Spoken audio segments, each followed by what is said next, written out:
bin Laden on his papers. His coming will be accompanied by the rising of the black standard, which is the Iranians. And of course, I've already shared with you about that, the black turbans. Al-Qaeda took on the turbans and the banners. How many know that bin Laden was a representative of the Al-Qaeda network? Number 3, there'll be a lunar and solar eclipse in the same month in Ramadan. Now here's what's weird. In the 2004 election, this literally happened in the heavens, and bin Laden, 4 days before the election, decides to release a videotape to the world, reminding the world he was still out there and telling us, get this, not to vote for Bush. When a terrorist tells you, don't vote for a certain president, go to the ballot boxes and vote the opposite. Because that means he don't want that man in. That's crazy, man. That was stupid. Number 4, a star with a luminous tail will rise in the east before the Mahdi appears. They now say that was the Hale-Bopp comet in 1998. Then the Mahdi will have a broad forehead, a prominent nose, and eyes that are naturally mascara. That looks just like bin Laden. He brings that out. The next one is, he will come at a time when the world is filled with oppression and the Islamic religion is being oppressed by war. Hey, look at all these things I just listed. That's why Osama bin Laden, that's not the only reason, but that's one of the reasons he can play the game with them. He can say, look at this, and look at this, and look at that. And he said, I was able to sit in a cave and conduct a terrorist attack against the greatest nation on earth and bring them down economically. Look at me, what I'm able to do. Preach on, I'm going to. Before the coming of the Mahdi, the following is supposed to happen. Islamic teaching. The red and white death will occur. Red is war and white is a plague. Number 2, the Arabs will throw off all occupation of foreigners that are in their land. That's what they're trying to do right now. Number 3, there'll be a major conflict in Syria and Syria will be destroyed. Now, by the way, that's Bible. So we'll have to see what happens there, because I want to stick with the Bible, not somebody's tradition. Come on, that they're pretty. I'm just showing you that this is what they believe and how some of this is being self-fulfilled. Number 5, death and fear will afflict the people in Baghdad, Iraq, as fire will appear in the sky. And they take that to mean the bombs that have fallen from the warplanes over the country of Iraq. Now, the president of Iran, I call him, Ahmadinejad, I call him the new prince of Persia. He is listed in Ezekiel chapter 38. Not he, but his country, which is Persia or Iran, is listed as one of the countries who will be involved in what is called the War of Gog and Magog. Now here's what makes him so dangerous. Number 1, he believes in apocalyptic Islam. Now, we believe in the apocalypse in the Bible. Our apocalypse tells us that bad things will happen, but in the end, things good come out of it, and Christ rules and reigns, and there's coming peace on the earth. So in their mind, there has to be wars and struggles, and the infidel, i.e. Christians and Jews, have to be defeated, and Islam must rule the world by Islamic law, and it will all be done when the Mahdi appears. Number 2, this is the part that really shook me up. Number 14, the coalitions that he has formed. Now, he has already met with those in Lebanon, individuals and leaders in Syria. He's, of course, talked to all the Iranian people, and he even met with the Afghanistan group, the Afghans, and this is what is bizarre. When you look at this list, this is not the list of Ezekiel 38 and 39, but I want you to understand he's forming a coalition of nations to say, if the U.S. or Israel attacks us, he says in Lebanon, Hezbollah is going to have missiles to shoot at Israel, Syria is going to have weapons they can use, and I want the Afghans to watch the backside, cover my back in case something happens from that part of the world. And so he's beginning to form coalitions, which to me, that right there can be very dangerous, not toward us, but toward the nation of Israel. Now, will Israel find it necessary to attack Iran? I'm going to just share this with you. Why does Israel want to attack Iran? Can I tell you, they don't.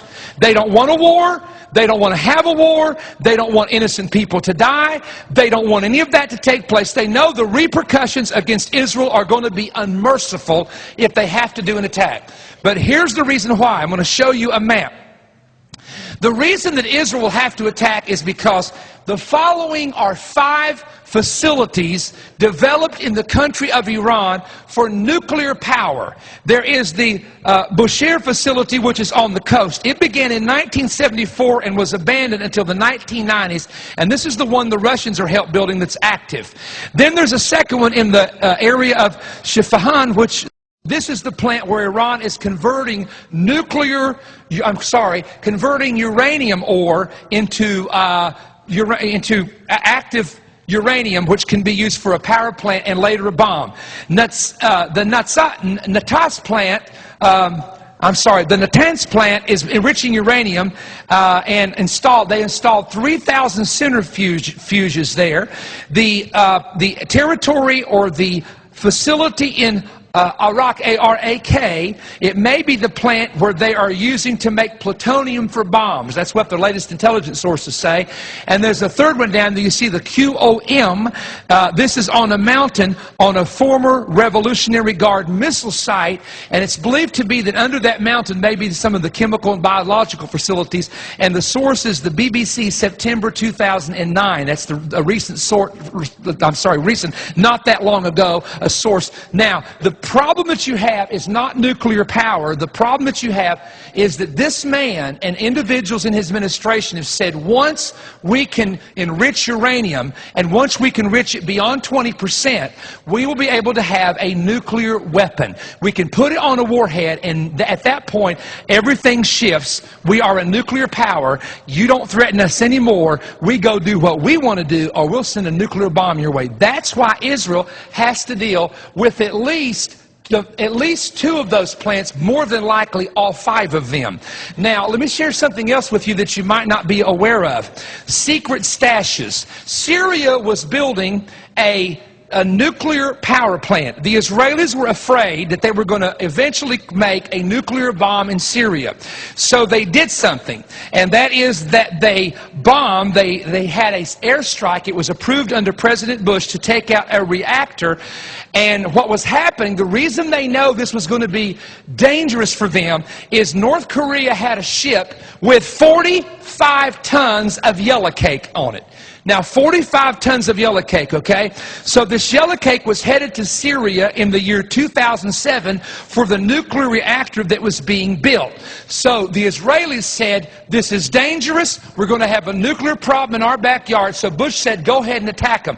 Now, here's what's funny. I'm going to give you just one nugget and one nugget only.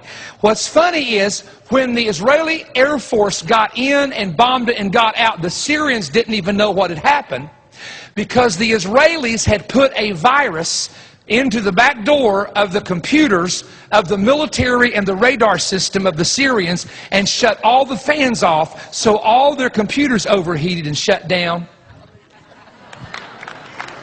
Yeah, I mean, you know, and now look, obviously, if I know that, it's not classified, okay? I have some people sometimes that are in the military, they say, boy, you borderline every now and then. I says, no, I don't know anything classified, because nobody would tell me anything, and they shouldn't tell me anything. I said, but this is stuff that is out there. It's just not publicly known or publicly. Now, Israel can do the same thing, because the same Russian group that sold radar system to Syria sold it to Iran. Just thought I'd leave that there for now. Now, here's what happened. One of the dangers is that yellow cake, the 45 tons of yellow cake, what happened to it? It ended up in Iran's possession through Turkey. And 45 tons of yellow cake could, if it's properly converted, be converted into 196 to 287 pounds of bomb-grade uranium. You understand? This is why Israel gets concerned. Now, is Israel planning an attack? Answer, yes. They have on the drawing board an option that if the President of the United States does not put sanctions on, and if the President of the United States does not somehow deal with the Iranians, Israel will have to do it. Now, I don't want to question our President. I really don't. But I am very concerned of how he has treated Benjamin Netanyahu and the Israelis. And I want to share with you why. Let me just share with you why. From my heart. Can I share with you from my heart for a moment why? I honestly believe that President Obama believes that he can change the world's view of the United States. That he can make it a more peaceful place. He can make the world a better place. Now, I believe he really believes that.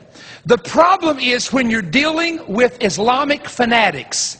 They have an agenda that's a religious agenda and not a political.